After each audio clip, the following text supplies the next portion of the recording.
మరాఠీలో ఉన్నటువంటి యొక్క గొప్ప గ్రంథాన్ని తెలుగులో అనువాదించినందుకు మనస్ఫూర్తిగా నా తరఫున నేను ప్రత్యేకంగా అభినందనలు తెలియజేస్తాను. నిజంగా ఇది చాలా కష్టమైనటువంటి పని. సమాజానికి ఉపయోగపడాలా, ఈ యొక్క ఆధ్యాత్మిక విధానం, ఆధ్యాత్మిక చింతన అందరికీ అలవాటు కావాలంటే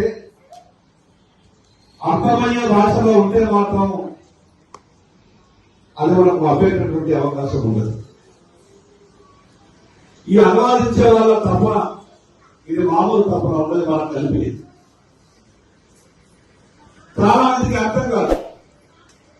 ఒక మరాఠీ పుస్తకం పట్టుకొని నేను తెలుగులో దీన్ని అనువాదించదలుచుకున్నా, మీ సహకారం కావాలని చాలా మంది దాతల దగ్గరికి వెళ్తే వచ్చేవాళ్ళు. అర్థం కానటువంటి దాతలు ఏ రకంగా చూస్తారంటే, అసలు నీకేమైనా పని పాట ఏం లేదా, ఏ భాషలో ఉంటే నీకేమి, ఆ రకంగా అనేక సందర్భాల్లో అవమానాలకు గురైనా ఎంత ఓపికతో 1 కాదు 10 సార్లు వెళ్ళి ఆ కార్యక్రమం చేస్తే వాళ్ళకేదో వ్యక్తిగత లాభం వచ్చేది లేదు. కానీ సమాజం బాగుండాలా, ఈ వ్యవస్థలో ఉన్నటువంటి ప్రతి విషయం సమాజానికి తెలవాలా.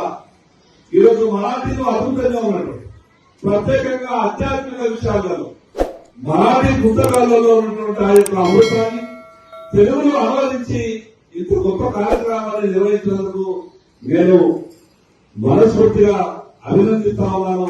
సమయానికి ఇక్కడికి రావాల్సి ఉండే, కానీ వేరే కార్యక్రమాల చేత మరింత కొంత ప్రయత్నం చేసినా కొంత ఆలస్యమైంది.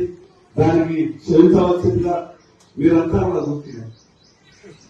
మనిషికి జీవితంలో ఏమున్నా చాలా మంది ఏమనుకుంటారంటే రకరకాలు, ఈ సమాజంలో డబ్బు అనేది నా దగ్గర ఉంటే నేను సుఖంగా బతకగలుగుతానని కొందరనుకుంటాను, లేదు అధికారం అనేది నా దగ్గర ఉంటే హాయిగా ఉండగలుగుతానని కొందరనుకుంటాను.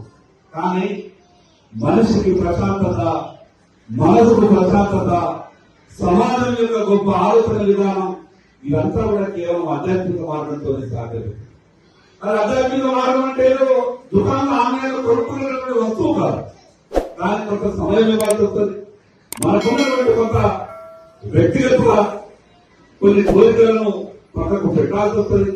కానీ దీంట్లో ఒకసారి సంతోషం అనేది మనకు అలవాటైన తర్వాత, దొరికిన తర్వాత ఆ యొక్క రుచిని నలుగురికి పూజించే విధంగా మన వంతు ప్రయత్నం మనం ఎక్కడన్నా ఎప్పుడు చేస్తూ ఉంటాం.